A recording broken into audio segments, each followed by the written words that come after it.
দুনিয়ার সবাই ধান্দাবাজ আর চান্দাবাজ, নিজের চেয়ারটা ঠিক রাখবে কেমনে এই ধান্দা, নিজের দল কেমনে বড় করবে এই ধান্দা।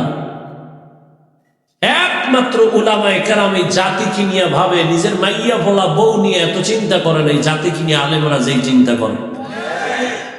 এই কারণে জীবন বাজি রেখা ছাত্রদের আন্দোলন নামছে না, ছাত্র উলামায়ে কেরাম নামে নাই, নামার পরে সফলতার চাঁদ উঠছে।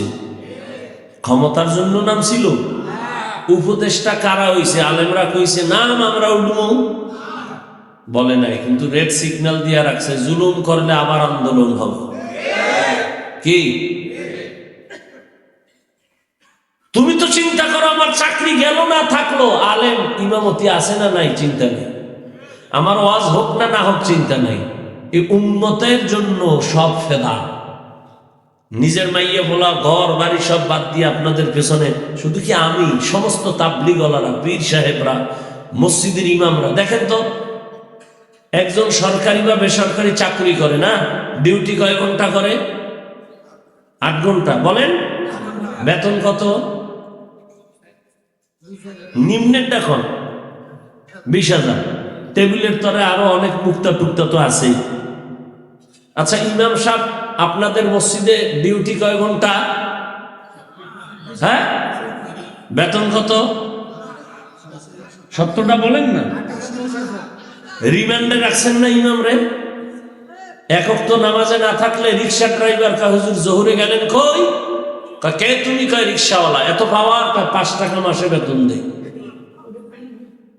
আপনার তো হাসেন, আমি কলিজার কষ্ট নিয়ে বলতেছি যে এই বেয়াদবি কেন, এই বৈষম্য কেন?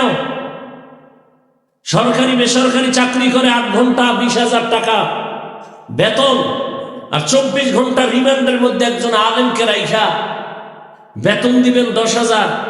সভাপতির বেতন কত দেয় মাসে? 100। সেক্রেটারি 50। মাস মাস নগদ, 6 মাস বাকি। কি ওই যে শিয়ালের হাতে মুরগি, মনে আছে তো? হ্যাঁ, শিয়ালের হাতে মুরগি।